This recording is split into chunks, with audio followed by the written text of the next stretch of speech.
He felt every eye in the diner burn into his back as the officer's rough hand yanked him from his seat, his veteran's pride trampled beneath heavy boots. The cold metal of the badge pressed into his shoulder like a branding iron, a cruel reminder that his sacrifice meant nothing here. His voice caught in his throat as whispers, vagrant, loiterer, swirled around him, each syllable a knife twisting deeper. Rain dripped from his soaked cap, mingling with the sting in his eyes as he tried to steady himself, heart pounding in betrayal.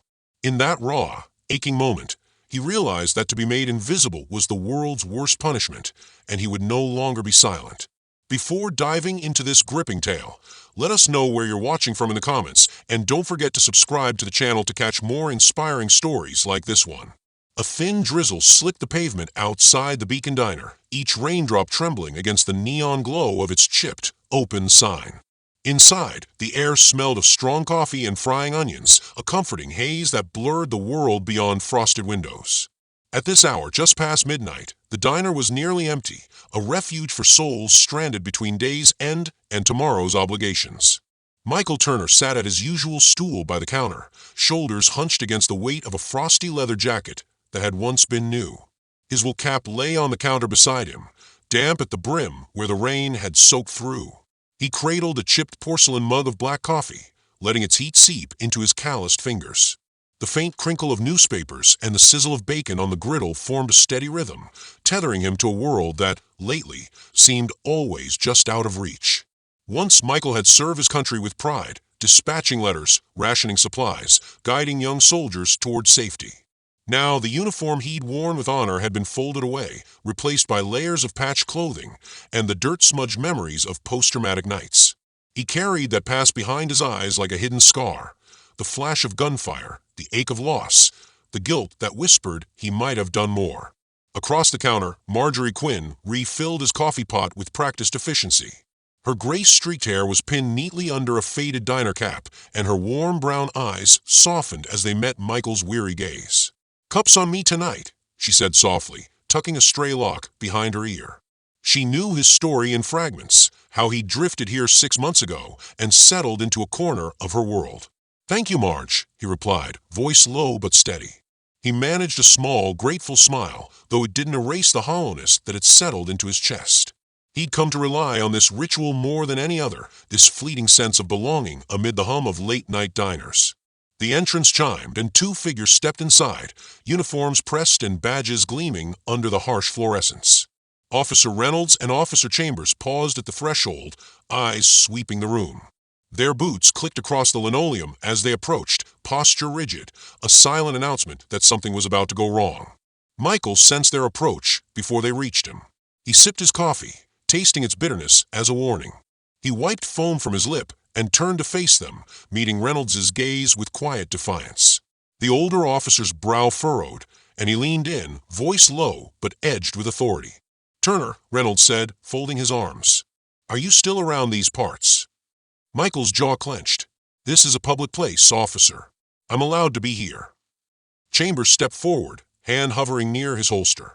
"We've had reports of a vagrant harassing customers here," he said, eyes flicking to Michael's backpack, resting against the stool's base. "You fit the description." Marge stepped between them, placing her hand on Chambers' arm. "Not in my diner," she said firmly. "Michael's been a good customer. He's never bothered anyone." Reynolds glanced at Marge, lips tightening. "We're just doing our job," he said. "You can take it outside for identification." He pointed toward the door.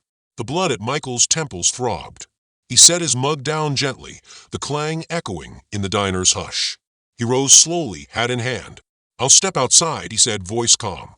He gave Marge a nod of reassurance, an unspoken promise that he'd be back, that her kindness hadn't been wasted. Outside, the rain had picked up, turning the street lamp's glow into a diffused halo. Michael slipped a hand into his pocket and retrieved his veteran's ID card, edges worn from constant handling. The cold bit at his cheeks as he extended it toward Reynolds. Reynolds snatched the card, eyes narrowing as he scanned it. "Veteran," he muttered. His tone was laced with skepticism, as if the label meant something less than respect. Chambers shifted his weight, scanning Michael's face for signs of guilt rather than gratitude for service. "You got a phone on you?" Chambers barked. "We might need to verify this." Michael nodded, and pulled his battered smartphone from his coat pocket.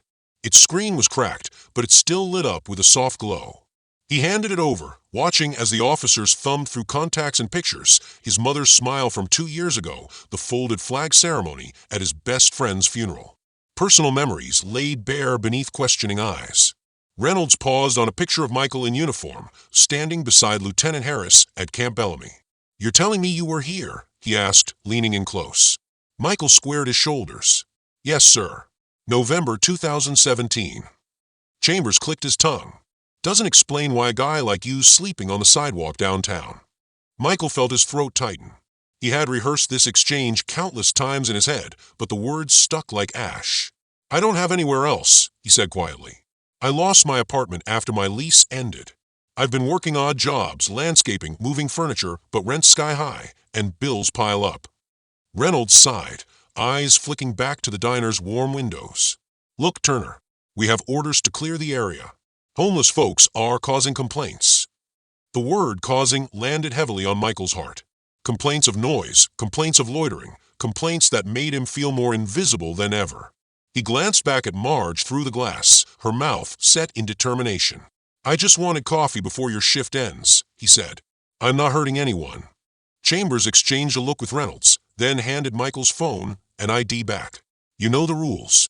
Move on, or we'll bring you in." Michael nodded, shoulders sagging with relief and frustration. He stepped back inside, Marge sliding a towel across the counter to catch stray drips from his coat. He sat down, wrapping his dry hands around another steaming cup she poured without a word. Marge leaned close, voice hushed. "Are you okay?" He swallowed the lump in his throat and managed a nod. "Yeah, I'm fine." But inside, the seed of something was growing, a quiet anger, tempered by exhaustion. The injustice of it all, the way he'd risked his life only to be pushed aside when he needed help most. And yet, beneath that anger lay a spark of determination. He wasn't just another vagrant to be shuffled on. He was Michael Turner, Marine veteran. He had worth. Across the counter, a lone diner light cast long shadows behind him, stretching toward the front door. In those shifting shadows lay a promise. Michael would not fade into the night. Something inside him stirred, the memory of camaraderie, of standing up for his fellow soldiers. If the law would not protect him, he'd find another way. He took a slow sip of coffee, tasting resolve in its bitter edge. Outside, the rain slowed to a gentle patter, as if the world itself held its breath. Michael set his mug down, meeting Marge's concerned gaze. He owed her more than a thank you. He owed her safety, his own dignity. His phone buzzed on the counter, and for a moment he froze. He'd given it up so willingly. He picked it up, an unknown number flashing on the screen. He tapped to answer, voice steady but edged with purpose. "Turner." As the line connected, the soft glow of the neon sign flickered once more. Tonight had started like any other long, cold shift. But now, in the quiet hum of the Beacon Diner, Michael Turner was poised on the brink of something larger than himself. A fight not just for warmth or shelter, but for justice, affirmation, and, ultimately, redemption. Michael's finger trembled as he stared at the incoming call's display. Unknown caller. He pressed the green icon and held the phone to his ear before the ringing could shake his resolve. "Turner." A woman's voice crackled through the line, calm but urgent. "This is Olivia Winters. I'm an intern at the Daily Chronicle. I hope I'm not disturbing you." Michael froze. A journalist. He set his coffee mug down, so hard the spoon rattled against the saucer. You called me?" he managed. "There's footage," she said. "A witness caught your encounter with the officers on video. It's already gone viral." He sank back onto his stool. His heart thundered as he remembered the flash of camera lights outside the diner, then pushed aside. "Viral," he echoed, voice hoarse. "Hundreds of thousands of views in 2 hours," Olivia replied. "People are outraged at how those officers treated a veteran. They want answers. I need your side of the story." Michael's chest tightened. He'd always shied from attention. Too many horrors from his days overseas taught him that the public eye could turn quickly. Yet now here it was, the opportunity and the risk, rolled into one.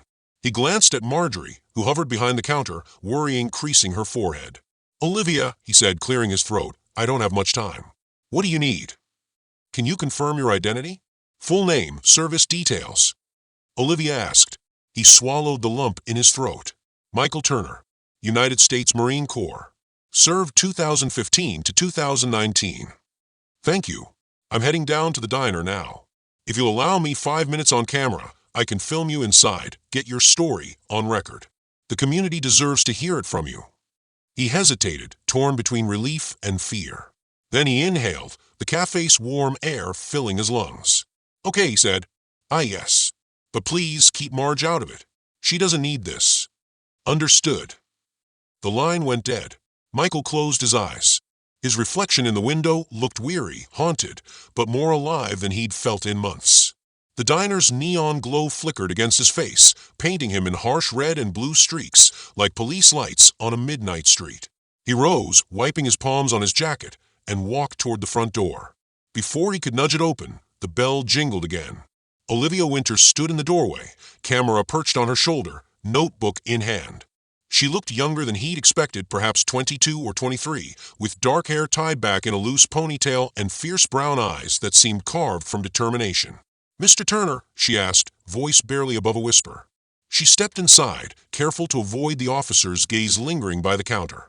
He nodded, guiding her to a booth at the far corner. Marjorie hurried over, concern blooming on her face. "Michael," she asked softly, glancing at the camera. "What's happening?" He forced a small smile. "Just telling my side of the story, Marge. Nothing more." Marjorie pressed her lips together, but said nothing. She slipped a warm hand onto his shoulder, the contact grounding him. Michael squeezed back, grateful. Olivia set up her camera on the tabletop, flipping on a tiny light that cast soft illumination across Michael's face. "Whenever you're ready," she prompted, notebook poised. Michael inhaled, eyes settling on a small crack in the laminate, an insignificant flaw, yet he found comfort in its constancy. "I never imagined my life would come to this," he began, voice low but steady.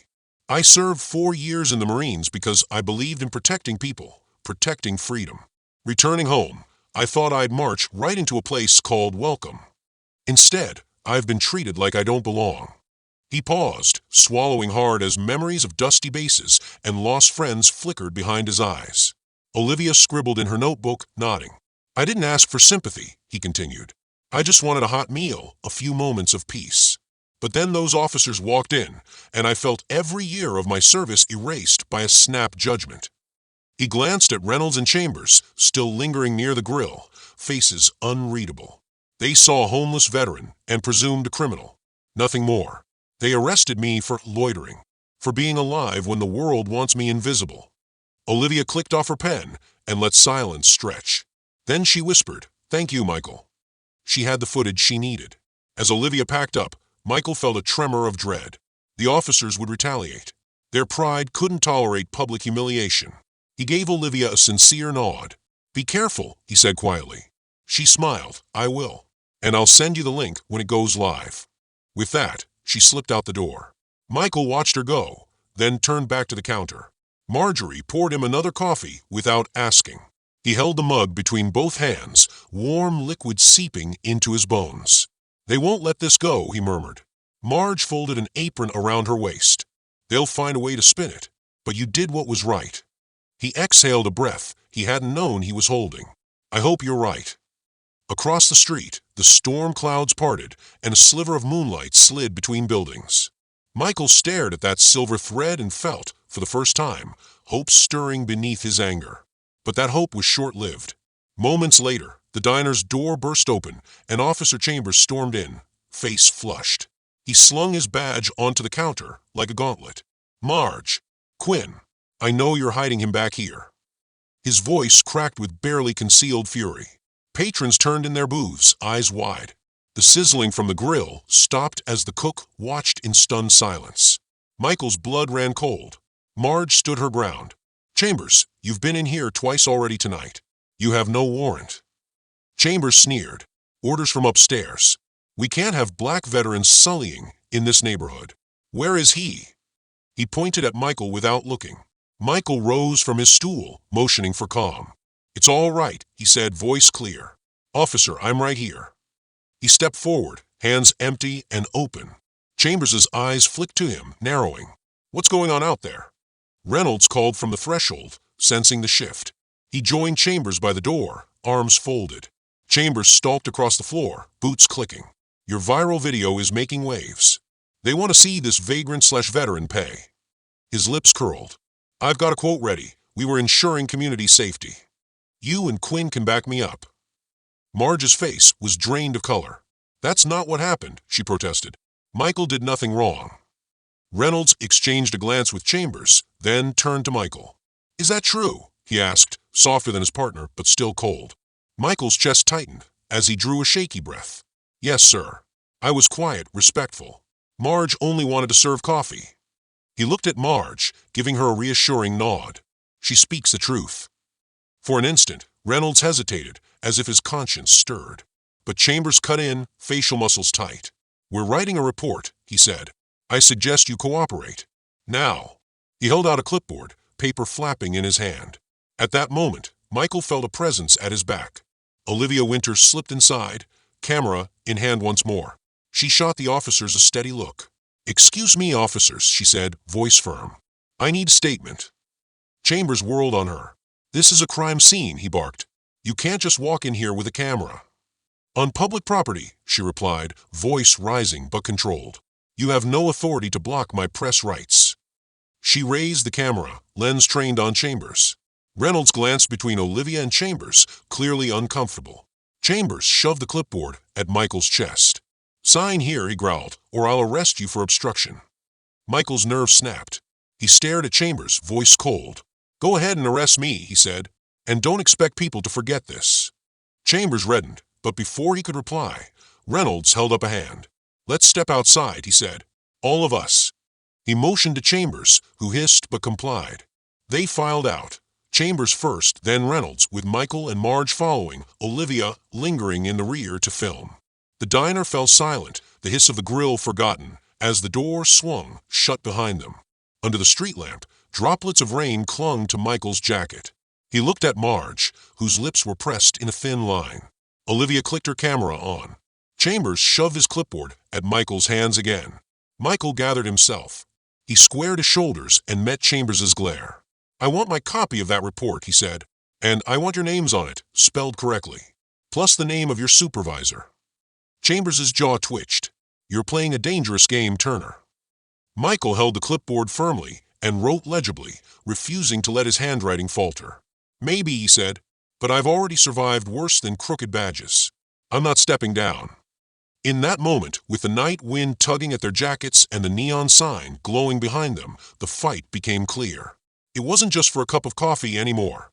It was for dignity, for truth, and for every silent veteran pushed aside. As Michael snapped the clipboard closed, Olivia's camera light flickered, capturing his determined expression. He realized this inciting moment, this perfect storm of injustice and exposure, would change everything. And somewhere deep in his chest, a spark of hope turned into a white-hot ember. He would see this through, whatever it took. Michael Turner unfolded the crumpled clipboard on the table by the window, eyes tracing Reynolds' name as it glowed under the diner's soft overhead light. Marge Quinn hovered beside him, balancing a plate of eggs and toast she had set down without a word. Her hands trembled ever so slightly, a sign that the events of the night had cut deeper than she let on. Michael caught the tremor and gave her a small, reassuring nod. He wanted her to know he saw her fear, and that he would carry some of it for her. Marge slipped into the seat next to him and reached for his coffee, stirring it absently. She had run this diner for 20 years, but tonight she looked younger, vulnerable. I've got your back, she said quietly, voice thick with emotion. No matter what they do. Her words reminded Michael of the quiet strength that had first drawn him to this place, how someone so mellow could still stand firm for what was right. She'd given him shelter in a world that often forgot him, and he was determined to repay her kindness. Across the table, Olivia Winters leaned forward, pen poised over her notebook. Her expression was earnest, almost urgent, as though she were digging for a deeper truth. Michael watched her dark eyes flick between his face and the pages she filled. In the soft glow of the diner's lamp, she looked more like a confidant than a reporter. Yet Michael could not shake the notion that she saw his story as a ticket to something bigger, perhaps a byline that would change her own life. He folded his hands on the table and asked, Olivia, why are you doing this? You could have gone after any story tonight. Olivia paused, thumb trailing along the edge of her notebook. She met his gaze, and for a moment Michael thought she might offer a heartfelt reason. Instead, she said, "Because people need to see the truth, Michael. You're a Marine veteran. You deserve respect, and the world needs to know it." Her words were sincere, but he saw the flicker of ambition in her eyes. He tucked a strand of damp hair behind his ear and nodded, uncertain whether to trust her completely. At the counter, the din of the restaurant resumed as late. Night regulars trickled in. The grill crackled and the coffee machine hummed, but in Michael's mind every sound seemed distant. He recalled the way Chambers had shoved the clipboard in his face, how Reynolds had stood silent when Chambers's fury threatened to spill over. There was tension between those two officers, a taut line drawn by duty and conscience. Michael suspected Reynolds felt something. A flicker of sympathy, perhaps, or an echo of guilt when he saw a Marine veteran treated like a criminal. But Chambers was unyielding, and Michael knew, well, that blind authority could crush even the best of intentions. Marge cleared her throat and drew them back to the present. "I've got to lock up soon," she said. "But before I do, Michael, I want to tell you something." Her voice wavered, then strengthened. "My nephew, David, he's with Internal Affairs. Been there for 3 years. I haven't mentioned it, didn't want you to worry, but if you need help, he might be able to pull some strings." Michael's heart thumped. He hadn't expected an ally within the system. "David Quinn," he asked, "can I trust that?" Marge nodded, eyes bright. "He'd do it for me, absolutely. He's as fair as they come." She reached over and squeezed Michael's hand. He felt the warmth of her skin, a lifeline in the storm. The thought of Internal Affairs intrigued him. It felt like a legal escape route he hadn't considered. Yet a part of him bristled. Wasn't he supposed to stand on his own 2 feet? He looked at Marge, then back at his coffee. "Thank you," he said. "That means a lot." Olivia clicked her pen, breaking the moment. "Can I ask something personal?" she ventured. Michael braced himself. "Why did you come here, Michael?" After the Marine Corps, many veterans find work with security firms or government agencies. "Why the streets?" His voice sharpened, but he answered honestly. "I tried to. I applied everywhere. Every job I got offered paid less than rent. The PTSD kept me up at night. I still have nightmares about the field." He swallowed and continued. "I lost 2 friends overseas. Came back with debts and memories that no employer could fix." He glanced at Marge, whose face was grave. "That's why you saw me here." He took a steadying breath. "It's not a proud path, but it's the one I've walked." Olivia's pen hovered. "Thank you for sharing that. I think people will understand." Michael studied her features, searching for pity or judgment. He found neither, only a resolve that matched his own. He let out a breath as she scribbled her note. She had just recorded his pain, making it part of her story. Meanwhile, behind the counter, the cook, Luis Ramirez, wiped his hands on a towel and approached the table. Luis was a quiet man in his 50s who worked from sunrise to midnight, but tonight he lingered. He leaned in and spoke to Marge, who shot Michael a conspiratorial glance. Then Marge nodded and said to Luis, "Keep this between us, okay?" Luis inclined his head solemnly and returned to the grill. Michael watched him go, feeling a pulse of gratitude and anticipation. There were more people here who cared than he'd thought. Suddenly, the diner's bell jingled as new customers arrived. Michael looked up to see 2 uniformed officers, different from Chambers and Reynolds, step inside. Their badges bore the insignia of Internal Affairs. Michael's heart raced. He caught Marge's eye and she mouthed, "David." Within seconds, David Quinn emerged from behind the counter, removing his apron. His hair was cropped short, and his navy blue IA jacket bore quiet authority. He strode toward Michael, offering a firm handshake. "Michael Turner," he asked. "David Quinn. My aunt tells me what happened." His voice was calm but firm, a promise of help. Michael gripped David's hand. "I'm glad you're here," he said. David glanced over his shoulder at the other officers, then back at Michael. "I'm opening an inquiry," he said. "We'll get to the bottom of this." His gaze flicked to the doorway, where Chambers' partner, Officer Reynolds, lingered hesitantly. "You," David said quietly, nodding at Reynolds, "I'll need your statement." Reynolds swallowed and looked away. In that instant, Michael saw the true shift. He had Marge's heart, Olivia's pen, and now David's badge. The web of relationships grew richer and more complex, each person anchored by their own hopes and fears. Marge believed in him. Olivia sought a story worth telling. David aimed for justice. Reynolds teetered between loyalty to his fellow officers and the guilt his conscience refused to bury. Chambers, predictably, bristled at every move. As Michael sat back down, the diner's fluorescent lights hummed overhead. The scattered customers resumed their meals, unaware of the quiet alliances forming in the corner booth. Michael lifted his coffee, feeling it steady his hand. He looked at Marge, then at Olivia's notebook, then at David's determined face. He realized that this fight was no longer his alone. It belonged to everyone who would stand by him. He set the cup down, determination flashing in his eyes. The drama unfolding around him was more than legal paperwork or viral videos. It was about the people who risked everything to see truth triumph over prejudice. And as the second act of his life unfurled, complete with hidden loyalties, shaken ideals, and hearts willing to break for what was right, Michael Turner felt, for the first time in months, that he was finally part of something bigger than himself. Michael stepped out into the damp alley behind the diner to meet David Quinn in private. The night air smelled of rain and asphalt, the low hum of traffic muted by the brick walls on either side. David stood beside his unmarked IA sedan, its dark windows gleaming under the lone street lamp. He held 2 steaming paper cups of coffee, black for Michael and sweet cream for himself, and nodded as Michael approached. "Thanks for coming," David said, voice low and steady. He handed Michael the coffee. "I figured we needed a place away from prying eyes." Michael accepted the cup, the warmth seeping into his palms.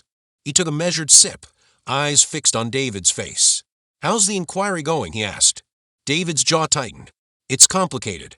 Internal Affairs isn't exactly eager to upset the police union. They've been pushing back, saying we have no smoking gun." He glanced toward the diner's back entrance, as if expecting someone to appear. "The video helps, but Chambers' lawyers are arguing it's inadmissible, poor quality, chain of custody issues, technicalities." His tone was careful, as if each word were weighed. Michael frowned, but Olivia got clear footage. "And Reynolds, you said he'd testify." David ran a hand through his short hair. "Reynolds is on the fence. He's nervous about career fallout if he breaks ranks." "And Olivia," he trailed off, eyes flicking to the dark street beyond the car. "Olivia's footage went missing overnight." Michael nearly choked on his coffee. "Missing? That can't be right." He set the cup down on the car's hood, heart pounding. Olivia had it stored on a secure server. David's face flickered with something guilt before he forced a neutral expression. "She's young. Maybe she didn't secure it properly." He sighed. "Look, Michael, IA is offering a deal." "A deal?" Michael echoed, brows arching. He braced against the car, cold seeping through his jacket. "You can't be serious." "I am." David met his gaze squarely. "We can pull this report, stop the internal investigation. Chambers walks away with a reprimand. Reynolds keeps his badge. You avoid any legal mess, but you have to sign an agreement. No lawsuits, no press statements. You'll walk away quietly with a letter of apology from the department." Michael stared at him, mouth dry. He pictured Marge's kind eyes, Olivia's determined face, and the viral outrage still simmering online. "I'm sorry," he said slowly, "but that's not justice." David's expression darkened. He took a step closer. "It's the best you can get. IA is small.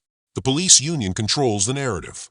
If you push too hard, they'll bury this entire case, and you'll end up with criminal charges, obstruction, resisting arrest, and your record will be stained for life."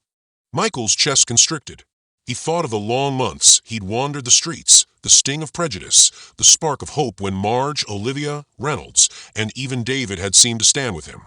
Now here was David, his supposed ally, offering a secret bargain that would protect the very men who'd humiliated him. "You want me to protect them," he whispered.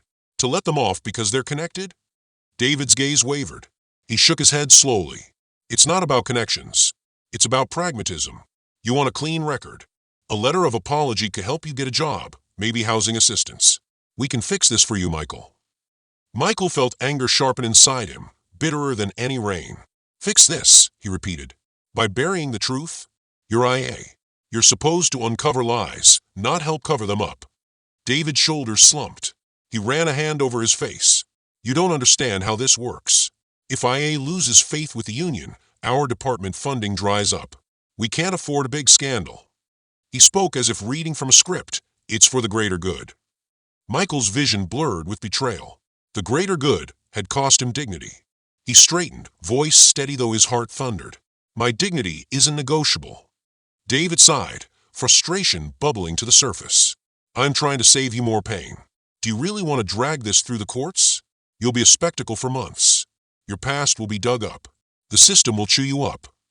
Michael looked past David to the closed doors of the diner, where Marge's light glowed warmly. He thought of Olivia's promise to tell his story honestly, of Reynolds' flicker of conscience, and of the countless veterans still invisible on the streets. He could almost hear the echo of his own voice from earlier. I've survived worse than crooked badges. Now those words rang with new weight. He took a breath and said, I walked into this fight knowing the risks. I won't betray everyone who believed in me just to save my skin. No apology letter is worth that. David's face hardened.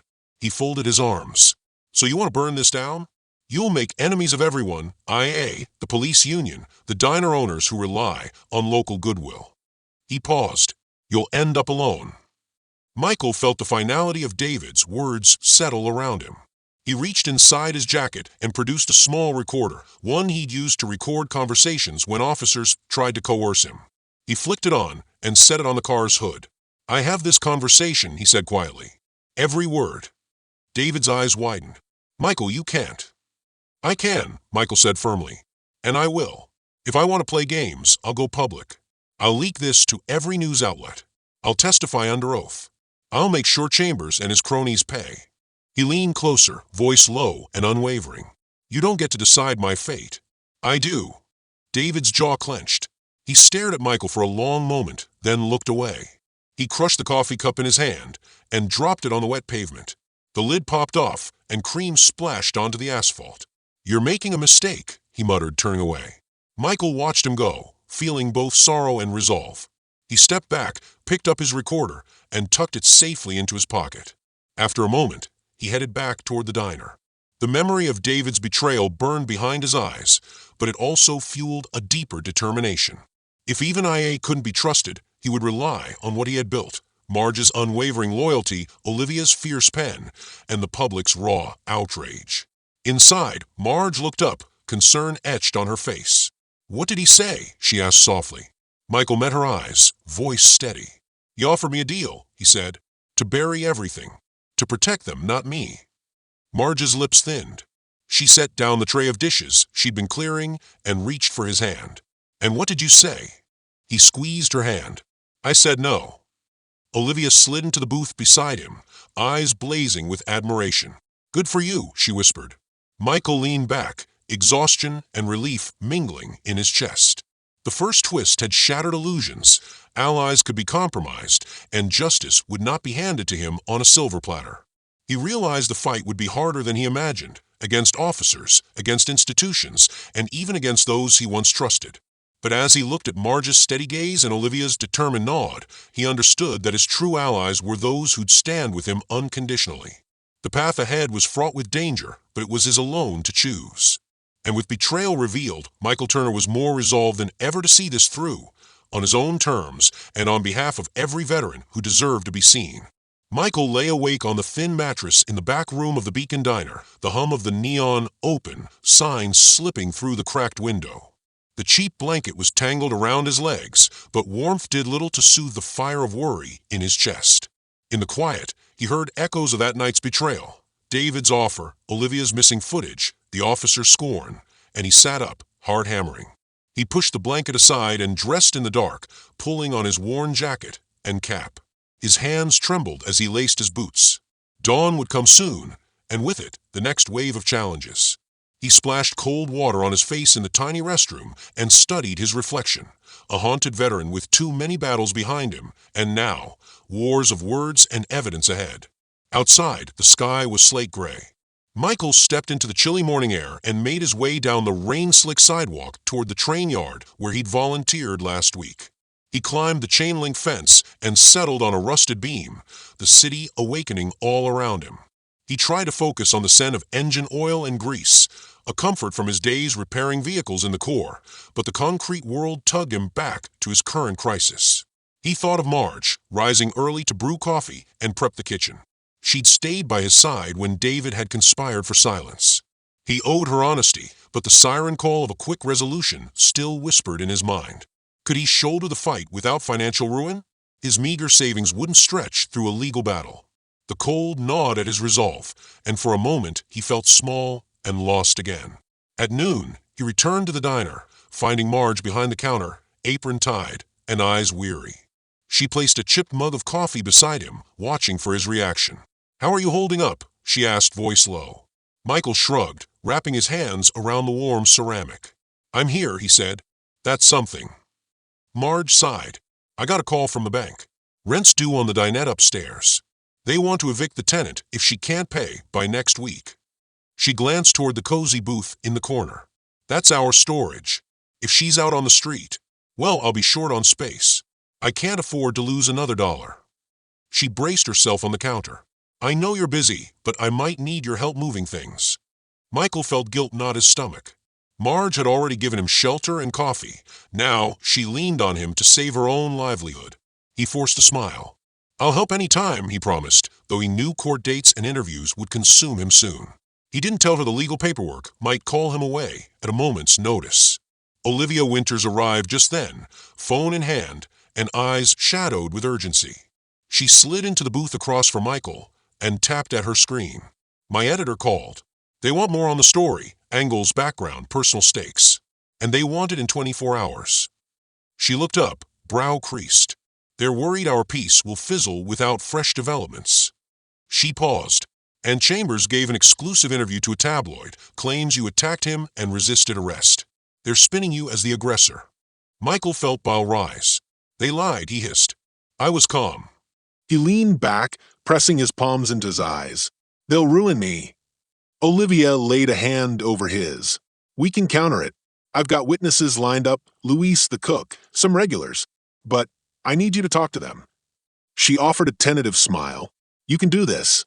They need the truth more than sensational lies." He nodded, but dread pooled in his stomach. Collecting statements meant revisiting that night, reliving the shame and fear. Yet the thought of letting Chambers smear his name stung worse. He clenched his fists on the table. "Tell me where and when," he said. "I'll do it."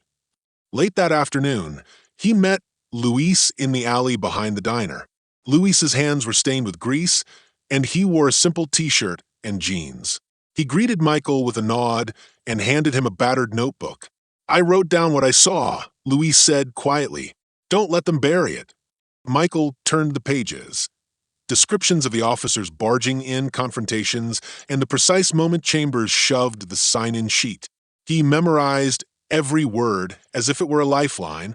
On his way back, he paused at a boarded-up storefront where driftwood and broken glass lay on cracked concrete. Memories of firefights in foreign deserts flared unbidden. Gunfire shouted orders, the smell of cordite. He shook his head, chasing the ghosts away, but they clung like shadows. PTSD never disappeared. It lay dormant until provoked. And right now, the thread of injustice was twisting the knife deeper. That evening, Michael confided in Marge as he stacked plates behind the counter. "I'm not sure how much more I can take," he admitted, voice cracking. "Every statement, every interview, it's a battle." Marge placed a steady hand on his shoulder. "You're not alone," she said firmly. "You've got me, Olivia, and those witnesses. And the public, they're angry. That matters." She squeezed his arm. "We'll get through this." But as the days passed, the pressure mounted. He spent hours answering Olivia's questions over the phone, revisiting painful memories to flesh out his story. He worked with David's own hesitant statement, coaxing Reynolds to confirm details under oath. Each step demanded sacrifice, time, energy, emotional reserves. Marge's tenant got evicted, and she asked Michael to help haul boxes into his small stash of space, another strain on his schedule. Sleep became elusive. He woke at odd hours, drenched in sweat, mind racing with legal jargon and interview schedules. He skipped meals, surviving on Marge's strong coffee and stale donuts. Olivia chided him gently over the phone. "You have to take care of yourself, Michael. We need you sharp." He managed a half smile but didn't slow down. Then came the smear campaign's next blow. A late-night text to Marge's cell phone, fake anonymous tip alleging Michael had robbed a convenience store weeks ago.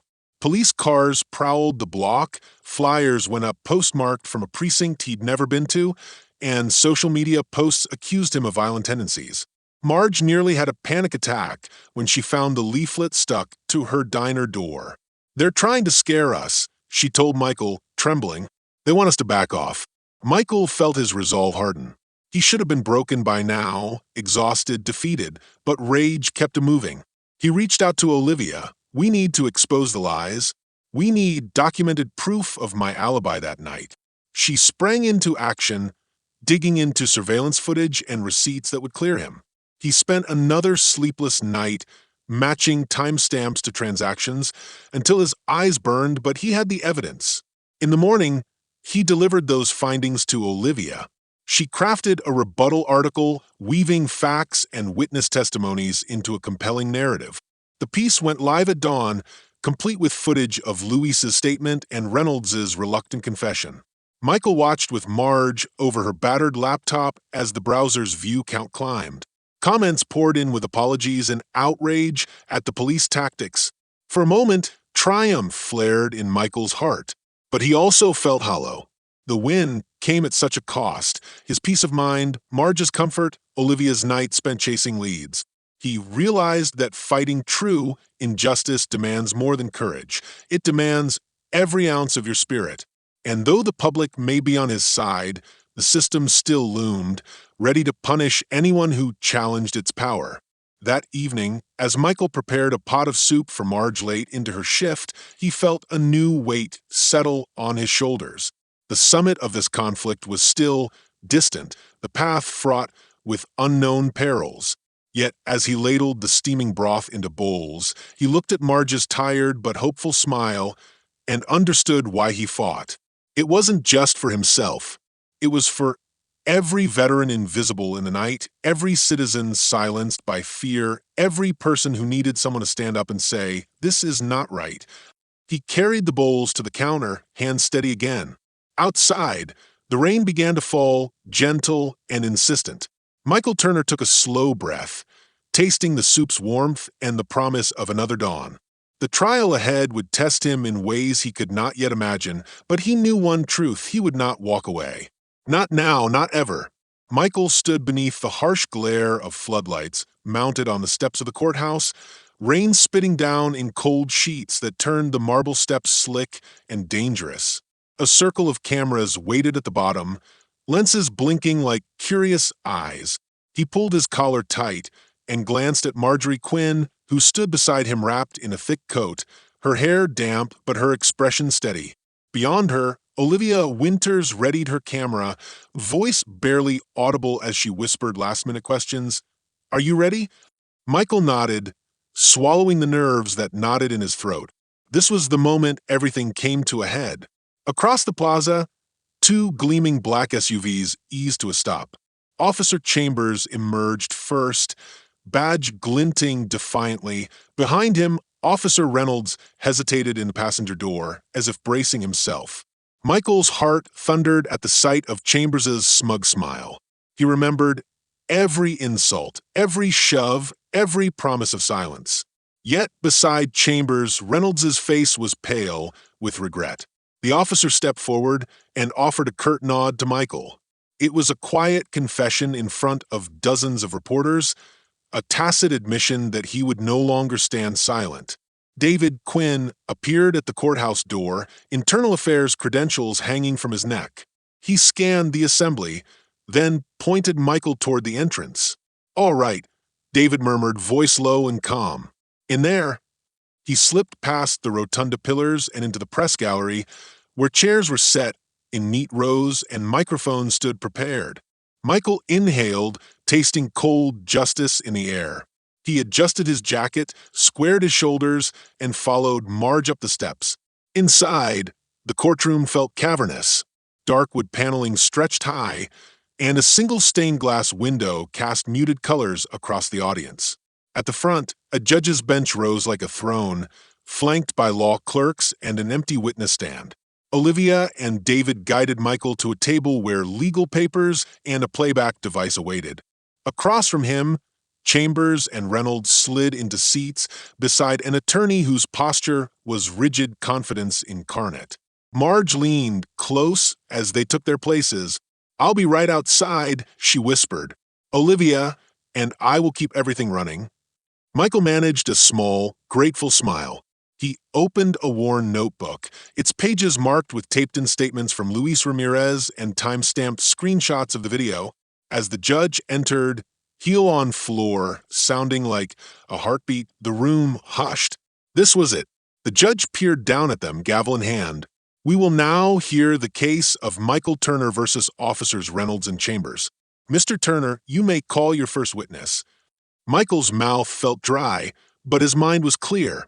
He began, "I call Officer Jason Reynolds." Reynolds rose, shoulders trembling. Under oath, he described what happened at the Beacon Diner, how Chambers had barged in, how Michael had done nothing but sit quietly, how Reynolds had felt uneasy but obeyed orders. His voice wavered, but with each word, Michael felt the weight of truth uncoil. Next, David Quinn presented Officer Chambers' own words, recorded on Michael's hidden device, where Chambers admitted he would prefer to sweep the incident under the rug rather than face scrutiny. The court reporter's keys clacked like raindrops. Chambers sat frozen, face drained of color as his betrayal echoed through the room. Olivia leaned in, camera poised to capture the moment, ensuring every syllable would reach the public. Then, Michael's attorney cued the playback of Olivia's footage. On the screen, Michael saw himself as he'd never seen, a lone figure at the counter, framed by neon light, offering his veteran's ID card with calm dignity.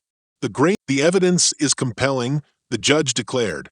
Officer Chambers' conduct was abusive and unjustified. Officer Reynolds' testimony confirms a breach in proper police procedure. Chambers' attorney sank back, defeated. Then came the climax, the judge's ruling. "This court finds in favor of Michael Turner," the judge announced, voice echoing off the paneled walls. "Officer Chambers is hereby disciplined and must issue a formal apology. Officer Reynolds shall receive commendation for his courage in testifying. Internal Affairs is instructed to review its policies regarding the treatment of veterans and public interactions." A murmur rippled through the gallery. Relief, triumph, the collective exhale of an audience that had watched injustice undone. Michael pressed his hands to the table, fighting tears as Marjorie squeezed his shoulder. Olivia's lens focused on his face, capturing a moment of raw humanity. A homeless veteran vindicated by truth, standing tall in a world that had tried to erase him. David offered a tight smile from the side, pride and relief mingling in his eyes. Outside, the storm had cleared and the moon broke through ragged clouds, casting pale light across the courthouse steps. As Michael emerged, he was met by a swell of reporters shouting questions. Marjorie placed a protective hand on his arm. "Let's go home," she said quietly. "We'll let Olivia do her job." Michael nodded, voice steady though emotion pooled in his chest. "This is for everyone who ever felt invisible," he said into a waiting microphone. "No one should be judged by where they sleep. Justice isn't a privilege, it's a right." He climbed into the waiting SUV beside Marjorie, and as they drove away, the city's lights shimmered on wet pavement. In the back seat, Michael stared out the window, the night alive with possibility. The fight had been long, but tonight vindication shone brighter than any courtroom floodlight. When they arrived back at the Beacon Diner, Marjorie unlocked the door and turned on the neon sign. It buzzed to life like a heartbeat, casting warm red light across the empty stools. Michael walked to his usual spot, set his jacket on the back of the stool, and sank down. Marjorie poured him a cup of coffee without a word, and he inhaled its familiar steam. Around him, the diner smelled of hope reborn. He reached into his pocket and pulled out the folded apology letter from Officer Chambers, formal, contrite, stamped with official seal. He unfolded it, reading each line as if engraving it into memory. An acknowledgement of wrongdoing, a pledge to change, an apology that carried more power than any legal decree. He folded it again, careful and reverent, and placed it in his jacket pocket. Marge slid in beside him and offered a tired but genuine smile. "You did it," she said. Michael nodded, voice unsteady with gratitude. "We did it." He raised his mug in a quiet toast. Outside, Dawn's first light edged the horizon, pastel rays brushing away the last storm clouds. In that soft morning glow, Michael Turner felt the full weight of what had happened. The betrayals uncovered, the truths laid bare, the dignity restored. He glanced around the diner at Marjorie's gentle eyes and the empty stools that had witnessed his darkest and bravest moments. He realized that in fighting for himself, he'd fought for a community of forgotten souls, the homeless, the veterans, the silenced. He took a slow sip of coffee, tasting not just warmth but renewal. The long battle had ended, but its lessons would linger. Mercy without silence had triumphed over abuse. Courage, once hidden, had become a beacon. And Michael Turner, once a simple man in patched clothing, had emerged with a voice no one could ignore. As the diner lights flickered in the dawn, he set down his mug and gazed toward the street. The city would wake soon, unaware of a night's drama, but he carried its story in his bones. A chapter had closed, but his journey and the larger struggle for justice would continue. For now, though, he sat in peace, coffee in hand, free at last. The first light of morning filtered through the diner's frosted windows as Michael Turner stirred his coffee in silence. The hush was different now. No tension lingered behind the counter, no fear in Marjorie Quinn's eyes. Instead, there was soft relief, the kind that comes after an all-night storm. Michael sat back on his stool, watching the steam curl above his mug like a promise of calm. He folded the apology letter from Officer Chambers between his fingers. The words still felt strange on his tongue. I deeply regret my actions. For months he had carried the weight of injustice, bracing himself against every snide look and brusque command. Now he had that letter official and public, spelling out the truth he'd fought for. He traced the seal of the police department, thinking of the cost, sleepless nights, fractured trust, threats meant to scare him into silence. But this letter, this small sheet of paper, was proof that one voice, even a solitary veteran, could stand against a torrent of oppression. Marge slid a plate of scrambled eggs across the counter and gave Michael a gentle smile. "Eat," she said softly. He nodded gratefully and dug in, taste buds waking to the simple warmth. The diner's usual morning crowd trickled in, a teacher clutching her satchel, a construction foreman in a hard hat, the postal clerk who always read the paper over a pot of coffee. All of them offered nods of welcome. No one asked questions about the courthouse or the cameras. Today, Michael was just another early shift customer. His gaze drifted to the battered leather jacket hanging from his stool's backrest. He thought of what home meant now.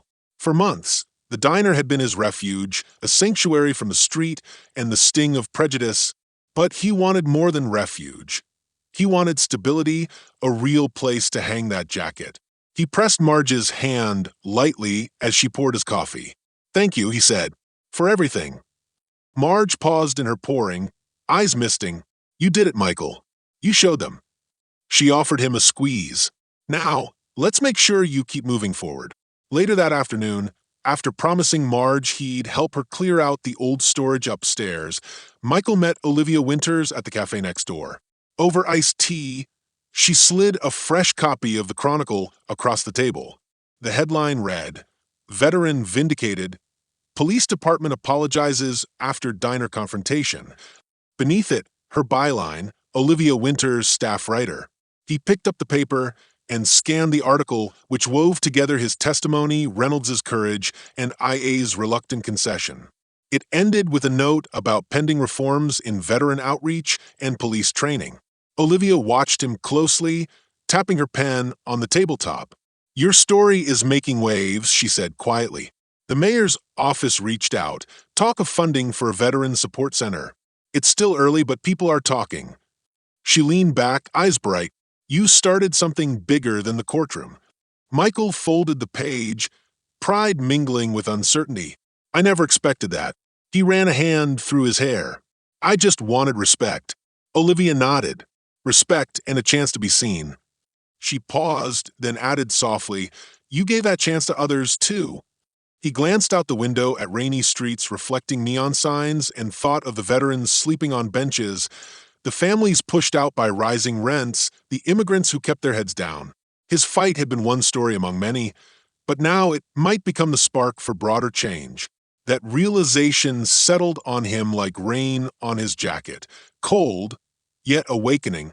That evening, Michael returned to the deli where he was volunteering with a local outreach group.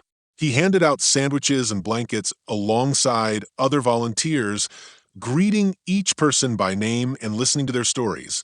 He saw in their eyes the same mix of vigilance and hope he'd carried. When an older veteran thanked him for speaking up, Michael realized that this moment, this act of service, felt more meaningful than any courtroom victory. He remembered why he'd joined the Marines, to protect people who couldn't protect themselves. Doing so here at home was its own form of duty.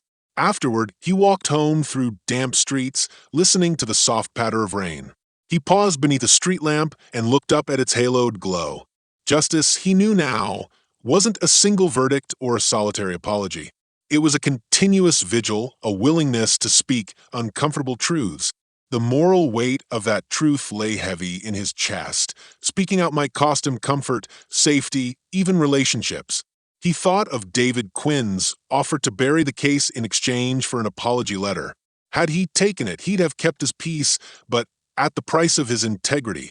He shivered and pulled his jacket closer. He was glad he had refused. The next morning, Marge handed him a set of keys alongside a small stack of paper, a lease for a modest apartment above a row of shops a few blocks away. The rent's low, subsidized for veterans, she explained, eyes shining. My niece works with the housing office. They fast-tracked your application. I can't thank you enough, he said, voice thick. Marge waved a hand. You don't owe me anything. Just promise me you'll come back here sometimes for coffee. He laughed, a soft, genuine sound. Deal. He pocketed the keys and the lease, feeling a knot of gratitude unwind in his chest. That evening, as he moved boxes into his new apartment, Michael paused to catch his breath and looked out the window at the neighborhood lights. He thought of the moral journey that had brought him here, from silent humiliation to public vindication, from bitter anger to cautious hope. He set down a cardboard box and closed his eyes, letting the hum of the city seep in. He remembered Chambers' smug sneer, Reynolds' conflicted pause, Olivia's fierce belief, David's quiet despair, Marge's unwavering kindness, Luis's brave testimony. Each person had held a mirror to a different facet of his struggle. Power abused, conscience awakened, ambition gambled, loyalty tested, compassion extended, courage revealed. In the end, it was their collective humanity that had turned the tide. Michael lifted his head and opened his apartment door to carry another box inside. On the hallway wall, someone had scrawled a simple message in chalk. Welcome home, vet. He paused, surprised, then smiled. A neighbor's welcome, small but meaningful. A reminder that the community could flourish in unexpected ways. That night, as he lay in a narrow bed beneath a plain blanket, Michael stared at the ceiling and thought of the moral choices he'd made. He could have stayed silent, hidden away, taken an easy path. Instead, he had stepped forward into the glare, letting his wounds show. The cost had been high, moments of doubt, moments of fear, nights without sleep. But in return, he had something he'd nearly forgotten, a sense of belonging, a sense that his life still mattered. He turned to the small nightstand Marge had pressed on him, a second-hand piece of pine, and placed the apology letter under his lamp.